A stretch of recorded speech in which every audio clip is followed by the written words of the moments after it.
Well, I'm on my Todd this week. I'm going to camp up Heedon Warren, and thanks to Get Away From Behind the Screens, Nobby, for sort of pointing me in the right direction. He didn't give away the campsite, but I found it eventually. I knew it's at Heedon Warren and it looks really good. So I'm looking forward to spending a night down there on my Todd, and it's very isolated. I don't honestly think I'm going to be bothered by anyone except foxes or badgers. Left my house in Cowes today on the Isle of Wight. Absolutely fine. Came to the south side of the Isle of Wight. It's not that large, by the way. And it's a really dense sea fog. What I mean by that is it's making the windscreen wet. It's like light rain.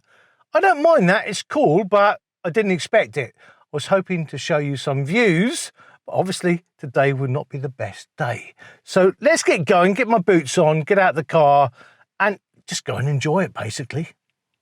Well, I hope you can see it. It's a real pea super. It's a sea fog. It's sort of drifting across. So I'm trying to keep my lens clean, etc., etc.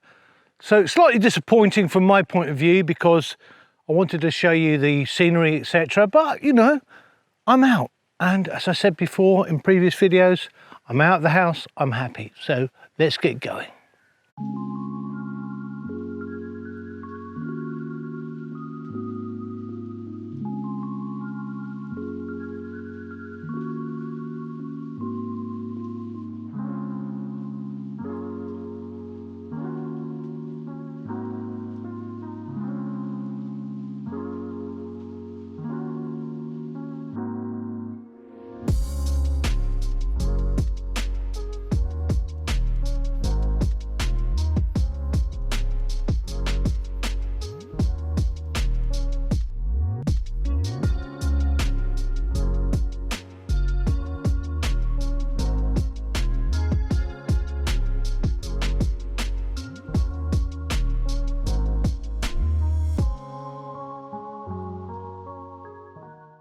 Well, I'm actually covered in water, really. That's the only thing I can say. I'm actually at sea level now.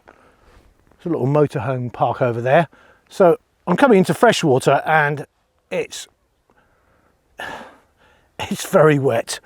My camera's covered, my t-shirt's covered. I'm soaking from this sea fog. But hey, I'm out, so I'm happy.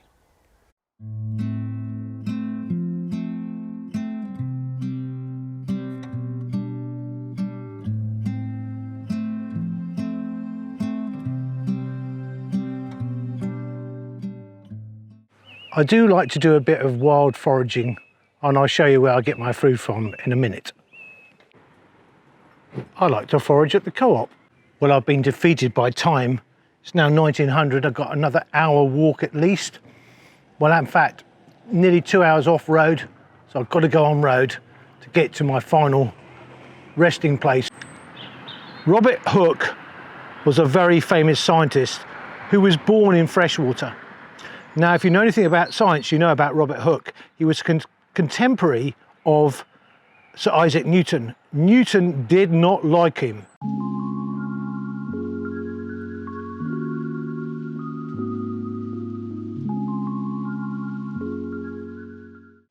Sculptured by rabbits. Records show that the hill was a warren in the 15th century where rabbits were farmed for food and fur. That's the foghorns going. It's almost like Poldark country, except I'm not Poldark, I'm a fat ginger bloke. We're nearly at the campsite. I'll show you more in a minute. Well, I'm here at Heatherwood Battery, where I take a right into the undergrowth to go down to the campsite. Now, this could be anywhere. I can assure you there's a battery wall there, Napoleonic fort. So I'm going to make my way down through there. It's pointless filming it, but basically, if you want to find it, it's to the right. So you face towards the Needles and take a right. There's paths going down there. The paths are a bit sketchy. They're not that obvious. So if you really want to get down here, you're going to have to explore a little bit. Here's some remains of the battery. As you can see by the cans, I'm not the only person to come down here. Little bag. So, yeah, this could even be Second World War, but it's definitely a battery of some sort, of some gun emplacement or something. There's metal rings on it as well, big metal rings, probably to hold the cannon down, I would imagine, with chains. But yeah, I can't be 100% sure. But anyway, onwards and downwards. Well, here's the first site. You can see what someone's done. They're slightly worried that someone might come in and kill them or something. They put those branches up. So I don't think that's going to stop anyone. So there's a little site here. It's a good 6 or 7 minute walk down from Headon Warren, and it's not easy either. So it'll put a lot of people off. So someone's constructed a seat here. It might be Nobby from Get Away from Behind the Screens. Someone's tried to light a fire. It's an ideal place here to camp. Needs a bit of a clear out with my feet, but it looks okay. Bit of sandstone there. I hope you can hear those bloody foghorns. I've got them all night, so I think other people have tarped down here or bivvied or put a hammock up. Obviously I'm putting a tent up, so I need to be careful of thorns getting underneath into the ground sheet. Well, I hope you can hear the foghorns, because I'm going to hear them all night. That's probably the Needles Lighthouse going. But any ships coming through, they'll be sounding their foghorns, obviously. So I'm going to pitch up here. So let's get this tent up as quick as I possibly can. Well, it's MSR Hubba NX1, all solo. I believe it's solo, but either or, one-man tent. So let's get going. First things first, well, it's a footprint. I didn't know what it was when I first came to wild camping. It has to go underneath your ground sheet to stop your ground sheet from getting punctured. Why can't the manufacturers make their ground sheets slightly heavier, but make them puncture proof? So if you really care about your tent, you need a footprint.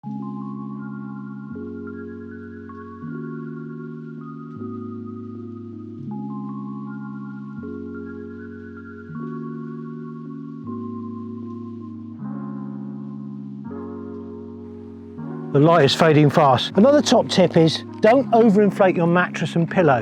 You'll regret it. Make it too hard, you're bouncing around too much. Have it sort of quite soft. I've learned that one as well, because I don't sleep very well because of my back. So yeah, that's one top tip. I hope you can see me there as I'm talking. Now everything goes back into one stuff sack, all the tent stuff, everything. So before I hunker down for the night, I always have a check around that I've not nothing lying around. No, I didn't pick up any water, which is really bad of me actually. I forgot to pick some up. I didn't take a detour to where I should have gone. So stuff sack now goes in there. Anything loose that's not important goes in there. I don't like leaving food out at all because of rats, and I've had problems with rats in the past. So I've only got a small amount of water. I've got to be careful. I know I'm leaving in the morning, but that's a schoolboy error. Now, if I wanted to, I could go and walk about another mile and get some water if I wanted to. I've got all my filtration equipment with me. But yeah, that's a bad mistake, really. But as I say, I always make sure all my valuables go inside the tent. I ought to get my torch out now as well, because it's going to get dark very quickly. I always carry 2 torches as well, one emergency one really powerful one. Take my hat off, don't need that on. And this is a Petzl one, and it's very powerful indeed. That's me. I hope you saw me doing all that. Stupid water mistake, but I know where to get water if I have to, but when I get up in the morning, I'm just basically gonna go, really. So yeah, job done. Something to eat, scrambled egg. Hope you can see me now. I'm gonna put a bit of water in this tonight and see if it becomes edible in the morning. Let's give it a go. Take the oxygen thing out, put a bit of water in it. Not much. Don't think you need that much, really. I think it's about 160 millilitres. And I think that'll do. Not too much. Have a swig. Close it up and see what happens in the morning. I might have to add some more water to it, but I don't want the rats to smell it, so I'm really concerned about things like that, because there's nothing worse than rats coming into a tent at night time. Have I got a bag here I can put this in so I don't get things eaten? Yes, I have. No, I haven't. Yes, I have. I've got a carrier bag here. And again, what I'll do is I'll hang this up in a tree somewhere quite high, so it doesn't get, or at least the rats don't come in to get me, which has happened to me in the past. So up that goes up there, because rats can smell food through anything, by the way, even through polythene. If you're of a nervous disposition, this place is really spooky. It's very foggy, it's got a really eerie atmosphere. It also means that no one comes down here, and that's why I like it. I'm certainly not scared to solo camp in places like this. It's where it's busy. It's people I care about. The foxes, they can be a problem sometimes. The badgers can be a problem as well, because they all want food. Rats I definitely don't like. That's one animal I definitely don't like. Human beings are the ones that are going to cause you the problems. Using product placement, you can roughly guess what it is. It's cider, a very good one. Swift RL at 900 lumens, very powerful, but there's so much moisture in the air you can hardly penetrate this wood. And it's really wet and dank and dreek, and I'm getting drucket. Well, not drucket, but I'm getting a bit damp. But cheers all the same. I hope you can see this bottle of cider. Yeah, I'm quite happy at the moment. I'm always happy when I'm at this time of day. I've got nothing else to think about except going to bed. And I'm in an environment that takes me away from normal worries of everyday life. That's what camping's all about. I'm no mental health advocate. Take my word for it, I'm not. I'm definitely a baby boomer in that respect. You know, mental health has existed since the beginning of time, but if you're a starving Ethiopian farmer, you don't often get mental health problems. Yeah, and you don't get ME or fibromyalgia as well. That's me being a bit cynical, but yeah. Yes, I'm as vulnerable as anyone else, but it isn't something I like to talk about all the time. Look what the ferries have left. I might as well. Driving round, feet is burning bright. We knew nothing was out of sight, out of mind. Before we ever learned the fear of being bold. Yeah, I'm close to sort of going to sleep, so as I said, it's about, yeah. Oh, in fact, it's 11:45 actually. So I've been listening to music. That's the wonder of technology. I've got a little Bluetooth speaker. I've been listening to stuff, listening to camping videos as well. So, yeah, you'll hear from me again in the morning. And hopefully, the sun might be here. Well, it's 5 o'clock in the morning. Foghorns are still going off. But I had an undisturbed sleep, so I'm not unhappy. I'm going to stay here for a bit because the fog is still here. And the outer edge of the tent, the fly sheet is wet, I should say. So I don't intend moving for a while. I'll let things dry out a little bit. The forecast says the sun's going to come out about 9 o'clock, so I'll see. But I have to get out of the tent eventually, but there's no good reason to, so I might just go back and see if I can drift off a little bit more. It's actually been raining, so it's very wet now. I must have slept through it, because I actually was awake at 5 and now it's 8 o'clock. So I probably had an extra 2 hours sleep, which is not bad. It's still foggy though, absolutely. As I said, it's been raining, the tent is absolutely drenched, so I'm going to stay in there for a bit longer.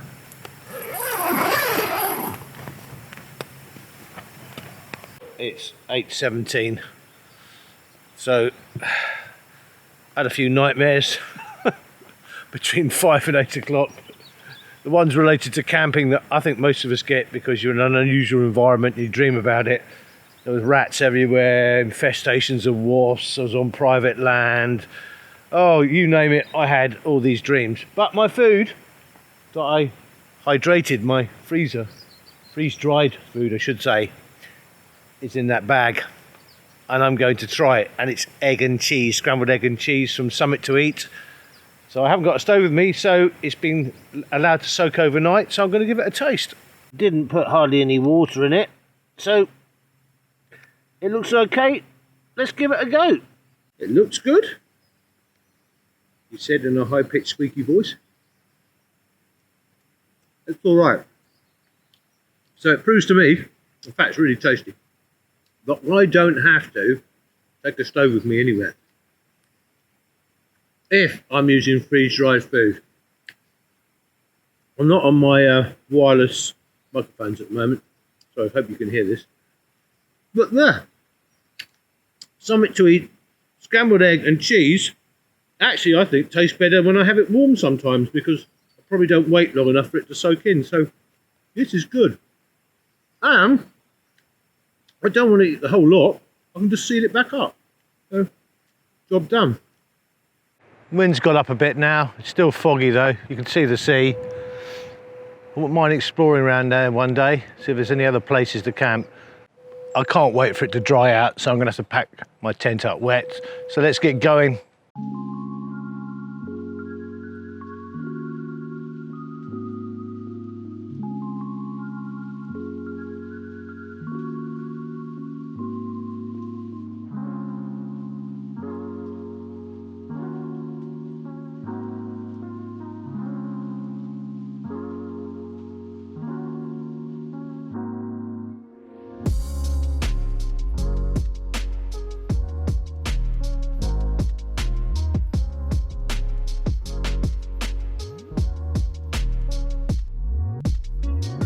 Well, I packed up, have a look.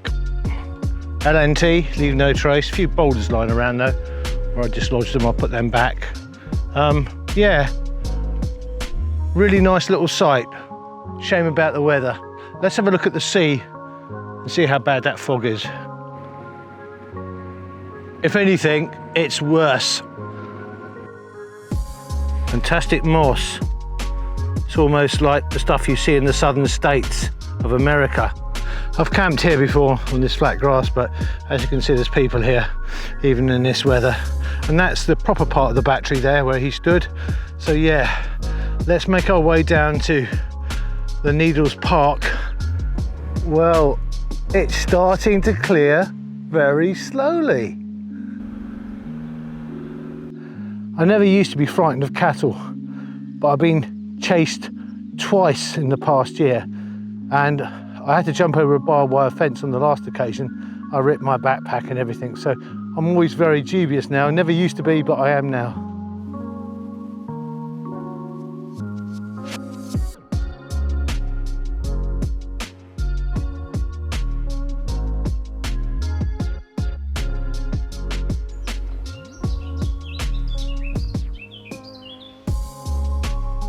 I do believe the fog is lifting, so we might get some views very soon. Oh dear, never mind, how sad. I'm not walking through them. They've got young, I'm not taking the risk. It's a very narrow path, so I've got to take a detour. As I said, in the old days, I'd have walked through and slapped their backsides. You won't see the view yet, but it's going to appear soon. I'm back up in the fog to avoid those cattle on the other footpath. So yeah, still foggy, but I think it will break soon. That's Freshwater Bay poking out of the fog. And this is a busy trail. There's lots of people on it. That's the coastal path. I'm slightly off it. So I'm making my way into Freshwater Bay, then I'm going to stop for a little bit and have a little drink and then move on.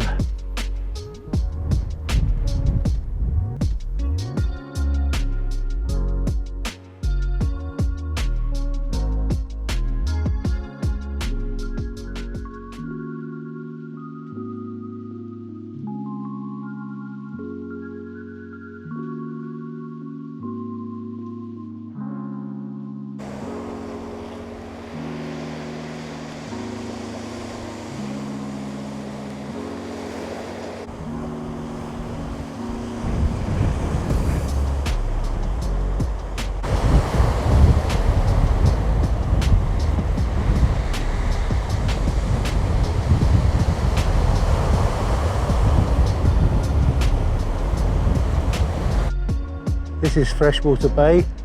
We're going to stop here, have a little rest, sort my bag out, sort my feet out as well. I've got some grit in one of my boots.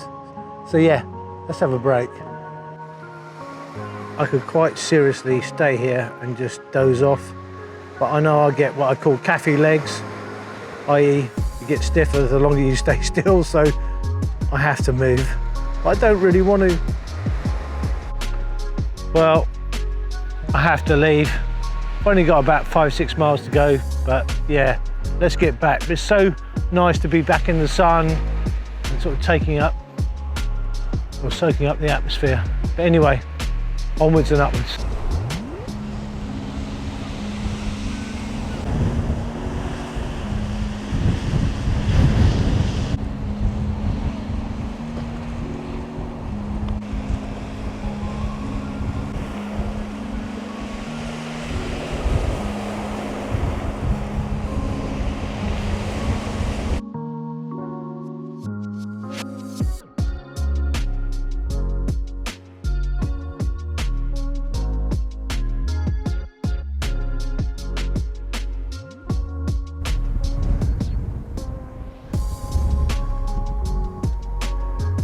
Well, the fog's come back in. At least it's cool, I suppose. Well, that's the end of the sunshine, guys. Back into the fog again.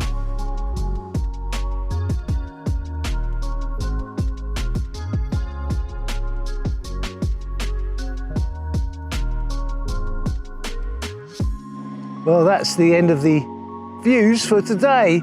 I've got about 5 miles to go to the car. So if anything sort of shows up that's photo worthy or video worthy, I'll video it.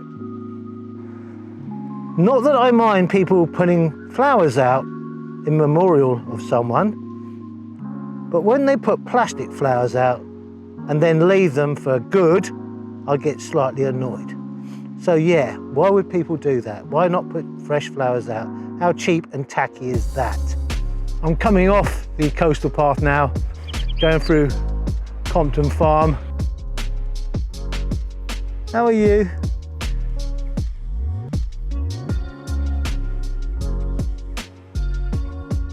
Bit of a standoff. Ooh.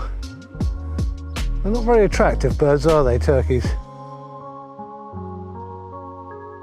Lovely memorial bench there to a surfer, Jamie Rolfe, 1983 to 2011.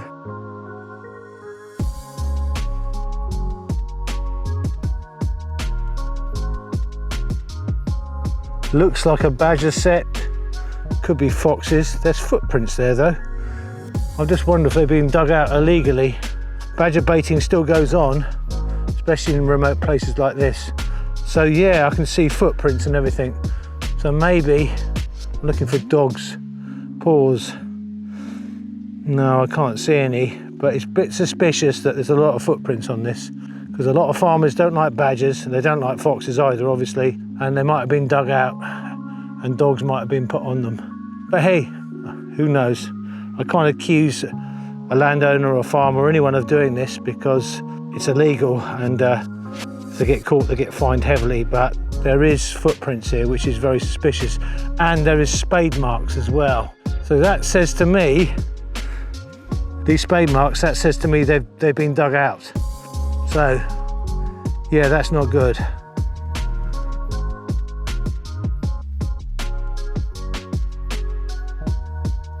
It looks like a distant farmhouse, doesn't it? But in fact, it's a model house. Well, I'm almost back to where I started from. I'm entering the Motterston estate. That's Brookhill House, which I told you was owned by J.B. Priestley at one time, the famous Yorkshire author. I'm going to make my way into the estate via the Longstone, which I've shown in previous videos, but I will video it again. Make my way to the car and have a little debrief with myself about how it all went. Well, here's the Longstone again. How many times recently have I videoed this? They believe that's the burial chamber lying down, but no one's quite sure. But it's pretty certain it's a Neolithic stone that's been put there. But that's really the only thing can be said with any accuracy, really.